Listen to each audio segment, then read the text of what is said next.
আওয়াজ হবে না।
আমাদের একটা বিশেষ সূত্র মারফত খবর ছিল যে কিছু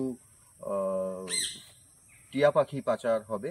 সেটা একটা গাড়ি করে আসছে, পাটনা থেকে আসছে, বর্ধমান যাবে। সেই খবরের সূত্র ধরে আমাদের দুর্গাপুর রেঞ্জের পক্ষ থেকে একটা টিম বানিয়ে আমরা বাঁশকোপা টোল প্লাজা রাজবাঁধে সেটিকে আটক করার জন্য আমরা সেখানে সবাই জড়ো হই এবং সেই খবর মোতাবেক যখন সেই গাড়িটিকে আমরা আটক করি তখন সেই গাড়ির ভিতর থেকে আমরা 170টি বিরল প্রজাতির চন্দনা পাখি উদ্ধার করি, যেটাকে রেড ব্রেস্টেড প্যারাকিটস বলা হচ্ছে, শিডিউল 1-এর অ্যানিমেল এটা। এবং সেখানে আমরা দুজন আসামিকেও অ্যারেস্ট করি যারা পূর্ব বর্ধমানের বাসিন্দা।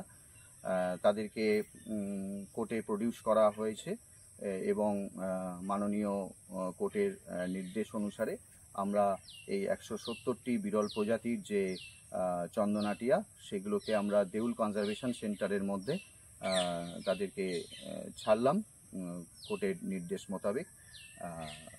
এবং আগামী দিনেও আমাদের এই ধরনের অভিযান চলবে। আমি Sudip Banerjee, range officer, Durgapur range.